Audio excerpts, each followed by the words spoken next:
même s'il n'a pas accueilli les tout premiers enfants. C'est en effet en 1966 que ce chalet a été construit, alors que les premiers marcinellois à profiter des classes de neige, c'était en 1962.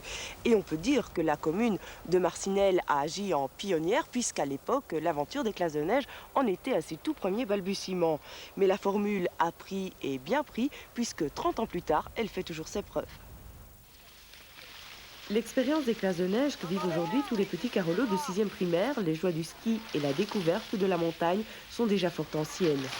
L'expérience ou l'idée, tout au moins, démarre vers 1950, à Vanves, dans la région parisienne, où le docteur Fourestier s'est un peu intéressé à la santé physique des enfants. La commune de Vanves était une commune, disons, ouvrière, où la santé des enfants était très déficiente. Et il a imaginé, dès cette époque, déjà de créer un système mi-temps pédagogique, sport-études. C'est ce même médecin qui lancera en 1953 les premières classes de neige, un principe repris dès 1962 par la commune de Marcinelle. À la suite de la catastrophe du bois du casier, l'objectif est triple. D'abord, donner à des enfants d'une cité industrielle l'occasion de prendre un bon bol d'air. Alors il y a la deuxième chose, c'est la découverte d'un nouveau milieu. Je crois qu'à partir du moment où on parle de l'Europe, on ne verra jamais trop d'autres de milieux différents au nord. Alors les enfants apprennent à voir comment d'autres personnes peuvent vivre tout à fait différemment de chez nous. Et il y a la troisième partie qui est, je crois, elle aussi très importante, c'est l'initiation un peu à une vie sociale. Pour la plupart des enfants, c'est la première fois qu'ils se retrouvent dans une collectivité où ils sont astreints à prendre parfois certaines responsabilités et aussi à limiter un peu leurs désirs en fonction des autres. Ces objectifs sont restés identiques aujourd'hui, mais pour les rencontrer, les infrastructures, elles, n'ont cessé de s'agrandir. Du petit chalet construit en 1966, on est bien loin aujourd'hui, puisque le site accueille maintenant 4 bâtiments à ses propres pistes de ski et ses 2 remontes-pentes. De quoi loger, nourrir, équiper jusqu'à 400 enfants. Ces installations, des cuisines à l'infirmerie en passant par les pistes, occupent près d'une cinquantaine de personnes, des Belges essentiellement, mais toute la région profite depuis 30 ans de Marcinelle en montagne. Le tourisme qui constitue Marcinelle en montagne, ce tourisme fait partie de l'ensemble du tourisme du Val d'Arly, mais quand même pour une bonne part. L'école de ski français, par exemple, en profite pleinement puisque 9 moniteurs sont employés toute la saison à Marcinelle en montagne, beaucoup de commerçants de Flumet également. Dès le départ, des relations étroites se sont établies entre Savoyards et Carolorégiens et elles n'ont cessé de se renforcer. Sans l'accueil des Savoyards, Marcinelle en montagne n'aurait pas été possible, mais le centre le leur rend bien, puisqu'il draine vers la Savoie des milliers de touristes qui viennent et reviennent ici pour l'amour de la montagne ou celui de leur métier. J'étais encore à Bonaire, donc c'est avant 76. Et alors, d'année en année, le pli était prêt et on a continué à venir.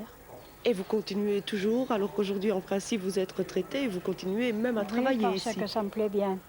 Et puis j'ai des copains, et puis on retrouve de vieilles connaissances, des enseignants qui travaillent encore. Enfin, j'aime de parler de mon métier. Et quand les enfants s'en iront, d'autres touristes arriveront, les pensionnés d'abord, les familles ensuite. Ils sont toutefois nettement moins nombreux une fois la saison d'hiver terminée. Alors je crois peut-être que pour un peu motiver le public à revenir, et je me fie un peu là-dessus sur les organisations qui existent autre part, notamment l'ADEPS, les vacances sportives, mais je crois que nous devrions nous tourner un peu vers des organisations de vacances sportives ici à Marcinelle en montagne. Des idées sont lancées, l'aménagement du chalet 4 qui appartient à la ville de Charleroi est à l'étude. On semble aujourd'hui persuadé qu'il existe des possibilités de rentabiliser davantage cette infrastructure sans nuire aux classes de neige, à l'objet social pour lequel Marcinelle en montagne a vu le jour. Les classes de neige, comme vous venez de le voir, ce ne sont pas uniquement la classe et le ski. Ici, à Marcinelle-en-Montagne, les enfants vivent ensemble depuis leur lever jusqu'à leur coucher. Et pour les encadrer, il y a bien sûr les enseignants, mais aussi des moniteurs attachés au centre. Ils prennent le relais des instituteurs lorsque la classe est terminée et celui des moniteurs de ski lorsque la leçon de ski est finie. Bref, ils sont sur la brèche à tous les instants pour prendre soin de nos petites têtes blondes et les amuser. En dehors du ski et de la classe, il se passe bien des choses à Marcinelle en montagne. Ici, on chante, là, on glisse, Là encore, on mesure ses réflexes et son agilité dans un combat sans merci. Objectif, ramener dans son camp le butin convoité de tous. Le jeu au grand air a ici une place de choix. Il allie le divertissement et la stimulation des cellules grises. On va voir s'ils se souviennent. Bip bip. Bien entendu, bip bip. Bon, vous écoutez? On va jouer un grand jeu de loi. Alors, le grand jeu de loi consiste en deux choses. De un, vous allez venir jeter un dé. Et quand vous aurez jeté le dé, vous avancerez sur une case. Vous serez l'équipe jaune. Allez, tu lances le dé. Cherche la question numéro 5. Allez, cherche la question numéro 5. Suivant. Pour orchestrer ces ribambelles de têtes blondes dans leur chasse aux questions, les animateurs. Ils imaginent les scénarios, expliquent les règles du jeu et tentent eux aussi de compléter la formation des enfants par le jeu. Le tout bien sûr en veillant au bon déroulement des opérations. Comment s'appelle le roi de notre pays? Baudouin. De notre. Ah ben oui, mais ici, il n'y a pas de pays. Mais il n'y a pas de roi. Mais par-delà le jeu, par-delà les loisirs, c'est aussi les petites choses de la vie quotidienne que ces animateurs prennent en charge. Un relais qui laisse aux enseignants des moments de respiration. Ça se commence dès le matin, dès le lever. Il y a le déjeuner et puis tout au long de la journée, on s'occupe d'eux, on les emmène pour la douche, pour les repas, pour le ski. Puis le soir, là, c'est l'éveiller, puis ensuite le coucher. Des tâches qui sont donc fixées au départ et érigées en règles de fonctionnement, mais auxquelles viennent s'ajouter les imprévus. Bon, il y en a un qui découvre sa salopette, qui la déchire, on la recoue. Il y en a un qui fait une tâche, on la lave, et ainsi de suite. Ils sont pourtant relativement peu nombreux pour s'occuper de tous ces enfants et la plupart le font bénévolement. Pour les élèves de l'école normale de Tournai, Marcinelle-en-Montagne est en fait un terrain d'apprentissage privilégié. Les enfants profitent pleinement de cet encadrement, mais la tâche n'en reste pas moins ardue pour ces stagiaires. La semaine, le coucher. Mais le jour le plus dur pour nous, c'est le dimanche, parce qu'on les a dû lever jusqu'au coucher, sans interruption. Et la chose la plus agréable dans votre travail? Le contact qu'on a avec les enfants. Miam, miam, glou, glou, hop là, hip, hop. Et elle met des mini-jupes quand elle arrive. Mini, mini, wa, wa, miam, miam, glou, glou, hop là, hip, hop. Et elle met des mini-jupes quand elle arrive. Mini, mini, wa, wa, miam, miam, glou, glou, hop là, hip, hop. Et elle met... Les danses, les jeux, les chants des enfants, ce qui fait leur vie ici à Marcinelle-en-Montagne, nous y reviendrons demain encore dès 18h30 après le développement de l'actualité régionale que vous présentera Éric Laurent. En attendant, passez une excellente soirée. Merci de votre attention. Au revoir et à demain. André Liès et André Hubert ont, eux, parcouru les 850 km qui nous séparent pour rendre visite aux enfants de Charleroi, mais plus particulièrement aux enfants de Ransard et de Couillé. C'est la première fois que vous faites ce type d'excursion. C'est la première fois parce que l'année dernière, je n'ai pas eu l'occasion de voir coïncider deux calendriers difficiles à harmoniser. C'est la première fois que je viens avec mon collègue, monsieur le conseiller Hubert, rendre visite aux enfants de Ransard et à tous les enfants de Charleroi, comme de bien entendu. Et quelles sont vos impressions? Ah, mes impressions, elles sont certainement celles des enfants qui sont émerveillés d'abord par la chance qu'ils ont d'avoir de la neige et d'avoir le soleil réuni. Et, connaissant Marcinelle-en-Montagne, je suis persuadée que c'est un séjour qui sera bénéfique à tous les enfants et un souvenir plus que certainement inoubliable pour chacun d'eux. On peut préciser peut-être que c'est votre département qui organise l'encadrement infirmier. C'est ça, exactement. Chaque séjour bénéficie de la présence d'infirmières carolorégiennes qui sont appelés à soigner fort heureusement des petits bobos et qui n'ont jamais eu, du moins en ce qui concerne le séjour, d'accidents graves, parce qu'il n'y a pas d'accident grave à Marcinelle-en-Montagne. D'accord. André Liès, vous êtes venu avec du courrier pour les enfants. Oui, bien sûr. Les parents m'ont demandé si je pouvais prendre des lettres et les remettre aux gosses. Disons que ces lettres, nous les avons remis aux instituteurs et institutrices qui ont fait la distribution. Eh bien, c'est justement à la distribution du courrier, un moment très important pour les enfants que nous vous convions à présent. Depuis 10 jours, ils sont loin des leurs. Pour beaucoup, c'est la première séparation. Loin de papa, maman et des frères et sœurs, ils ont parfois le vague à l'âme. Et lorsqu'arrive le courrier, tous les cœurs battent. Est-ce que cette fois l'institutrice prononcera mon nom? Aurais-je à mon tour des nouvelles de la maison? Et lorsque les espoirs sont déçus, les larmes effacent parfois les sourires à l'espace d'un petit chagrin, tandis que d'autres gardent le moral et reportent leurs espoirs au lendemain. Ça fait combien de jours que tu es à Marcinelle en montagne? Une semaine. Une semaine. Et tu attends toujours un courrier? Oui. Tu n'as toujours rien reçu? Non. Jusqu'à présent, j'ai envoyé 2 lettres, enfin 2 cartes, et chaque fois avec une lettre dedans. C'est tout. Et par contre, tu n'as pas encore reçu de nouvelles de tes parents? Non. Alors, tu attends avec impatience? Oui. Pour aider les enfants à vivre cette attente, les instituteurs font de leur mieux. Mais les meilleures explications, les paroles de consolation, ne valent jamais une simple carte postale. Disons que dans la classe, j'ai une enfant qui n'en reçoit pas. Et c'est pénible lorsqu'on distribue le courrier et que l'enfant ne reçoit rien. Il vous est quelquefois même arrivé de suppléer? Certaines années, quand j'ai eu certains enfants qui avaient un tel chagrin qu'entre collègues, nous avons décidé de lui écrire. Nous avons tous signé un petit mot gentil, mais ça ne compense jamais le courrier des parents. Le courrier pour les enfants, c'est le seul lien qui les relie directement avec leur famille. Et parfois, ça tarde pour certains, et même ça n'arrive jamais. Alors, certains parents se disent peut-être en Belgique qu'on a peut-être le temps d'attendre un peu, qu'on n'a pas grand-chose à dire, mais je crois qu'il est important d'écrire, même pour ne rien dire, mais d'avoir une présence pour les enfants. Contre l'insouciance de quelques parents, pas de remède. Contre celle des enfants, en revanche, les instituteurs ont trouvé la solution. Nous commençons les cours en écrivant aux parents. Bon, chaque jour une lettre pendant une semaine. Alors là, on revoit la matière en français surtout. Apprendre à rédiger une lettre et si possible sans faute d'orthographe, ce n'est pas si simple. Le recours au dictionnaire s'impose parfois. Mais les enfants s'adressent volontiers à leur institutrice pour corriger les fautes qui se glissent dans leur récit. C'était les chiens qui étaient super beaux. Alors, qu'est-ce qu'on met en chien? X. Un X. Le français, on n'oublie pas. De classe en classe, de lettre en lettre, ce sont des petits moments de bonheur qui s'inscrivent à l'encre bleue. Est-ce que tu as beaucoup de choses à raconter dans tes lettres? Ouais, c'est bien. C'est ce qu'on fait ici, quoi. Et on fait beaucoup de choses? Ouais, c'est... Raconte-moi un petit peu. On fait du ski, on va dans les dortoirs, on va à la classe, comme ici. On fait des animations au soir. C'est une vie fort différente de celle que tu as en Belgique? Ouais, quand même. On était avec ses copains. Ça, c'est chouette. Ouais. Est-ce que tu t'es fait de nouveaux copains ici? Tu as découvert des gens que tu connaissais peut-être moins bien avant de venir? Ouais, comme lui.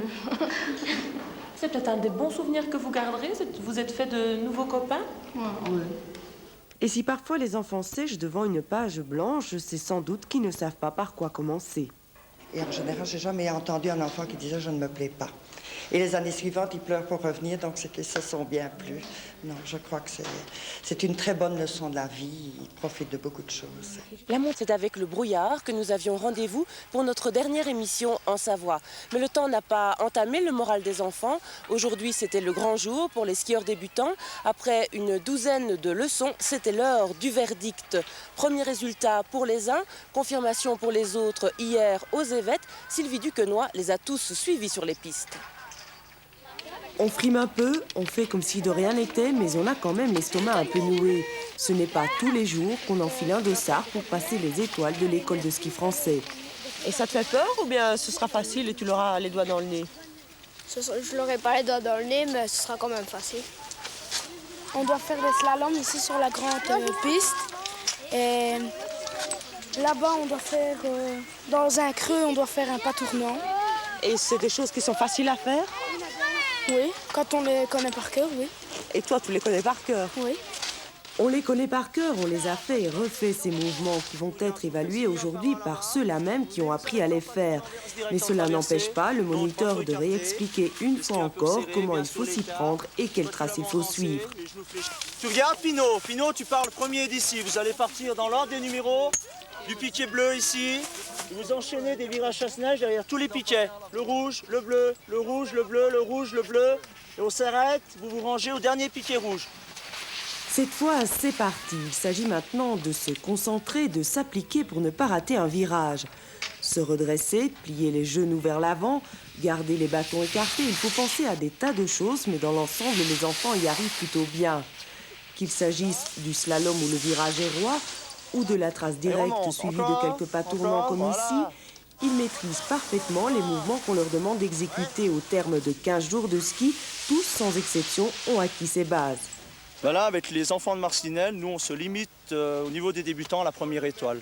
Certains auraient le niveau de passer la deuxième étoile, vraiment les meilleurs si on les poussait, mais avec des groupes de 20-25, on essaie de maintenir le même niveau sur tout le groupe, essayer de ne pas avoir trop de traînards, avoir le même niveau sur tout le groupe, et on se limite à la première étoile, mais ça fait de bonnes premières étoiles.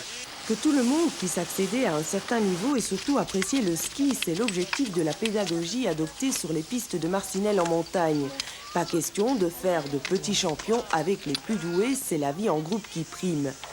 Mais il y a aussi des enfants pour qui le ski n'avait déjà plus de secret avant leur séjour. Et il faut également pouvoir donner à ceux-là l'occasion de se dépasser. Ils ont donc, eux, pris part à la flèche de Flumet, un slalom chronométré ouvert à tous les skieurs de la station. Vertige de la vitesse, angoisse du temps à réaliser, mémoire du tracé, des portes à passer, des virages à négocier, ce type d'épreuve requiert des enfants une grande maîtrise de soi, une concentration de tous les instants et leur laisse, c'est sûr, une forte impression, même s'ils sont forts au fait de la chose. Alors c'est quoi une flèche exactement? Un slalom géant de 800 mètres avec 250 mètres de dénivellation. Et il y a un ouvreur, il fait un temps. Et d'après le temps qu'on fait, on a la fléchette, la flèche de bronze, la flèche d'argent et la flèche d'or. Et toi, tu viens de descendre. Tu crois que tu as descendu suffisamment vite pour avoir quoi? Une flèche de bronze. Et vous venez de descendre aussi. Quelles sont vos impressions sur cette flèche? Au début, j'avais fort peur, parce que j'étais impressionnée, mais ça va, sinon. La peur, malheureusement, est parfois aussi responsable de la chute. La déception alors est grande, mais ces larmes seront vite séchées et le plaisir de skier reste intact. Les classes de neige, c'est l'occasion unique pour certains enfants de s'initier au ski, mais c'est aussi l'occasion de découvrir une région et ses spécialités. Parmi ces dernières, les fromages, la Tome, le Beaufort, le Reblochon, autant de noms qui fleurbont la Savoie, autant de saveurs qui nous rappellent qu'avant d'être touristique, la région était agricole. Et même si le métier rebute souvent les jeunes générations, les producteurs de lait restent le ferment de l'activité régionale. Dans le Val d'Arly, ces producteurs ont fondé une coopérative. La Fruitière s'est spécialisée dans la fabrication du reblochon. Pour collecter le lait des coopérateurs, les camions de la Fruitière parcourent quotidiennement quelques 250 km par tous les temps. Avec ce lait, le fromager Roland Burtin et son équipe fabriquent la Tome de Savoie, mais surtout le reblochon, devenu la spécialité de la maison. Bon, ça a commencé tout doucement avec quelques producteurs du coin, c'est-à-dire Flumet, Saint-Nicolas. Vous aviez quelques-uns de Crévolant, Héry-sur-Ugine, Bellecombe. Et puis ça commençait tout doucement, c'est-à-dire que la première année, donc l'année d'ouverture, en 69, elle a traité 500 et quelques mille litres de lait. Et cette année, elle en a traité 5 500 000, c'est-à-dire un peu plus, 10 fois plus.